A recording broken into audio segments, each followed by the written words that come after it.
Баршаңызға қайырлы күн. Менің арнама қош келдіңіздер. Инстаграмда хит болып жатқан восточный корзина пирогын жасайтын боламын. Менімен бірге видеоны соңына дейін қараңыз. Менің арнама тіркеліп қоңыраушаны басып кетіңіз.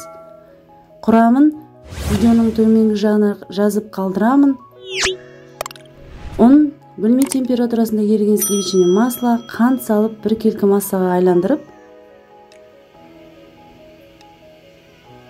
бір шай қасық разрыхитель салып, тағы да араластырамыз. Бір жұмыртқамызды салып, тағы да бір келкі масса болғанша, тесто болғанша араластырамыз.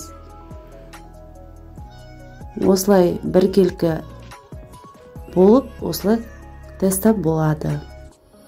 Тестамызды пакетке салып 10 минутқа холодильникке қоямыз.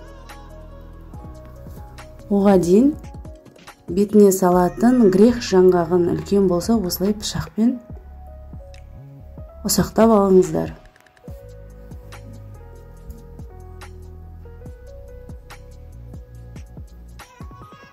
Бетіне мен грех жаңғағымен мейіз салатын боламын. 10 минут холодильникте тұрған тестамызды бір келкі етіп, формочкамызға жайып аламыз. Вилкамызбен осылай көтеріліп кетпеу үшін осылай шұқып аламыз.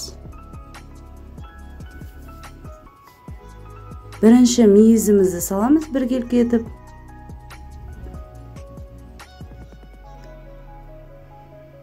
Сосын грех жаңғағын бір келкі етіп осылай салып шығамыз. Сгущенканы барлық жеріне тиетіндей етіп, осылай жағып шығасыздар, достар. 180 градуста алдын ала қызып тұрған пешке салып, осылай пісіріп аласыздар. Жасап көріңіздер, өте дәмді, тәтті, керемет шығады. Ас болсын.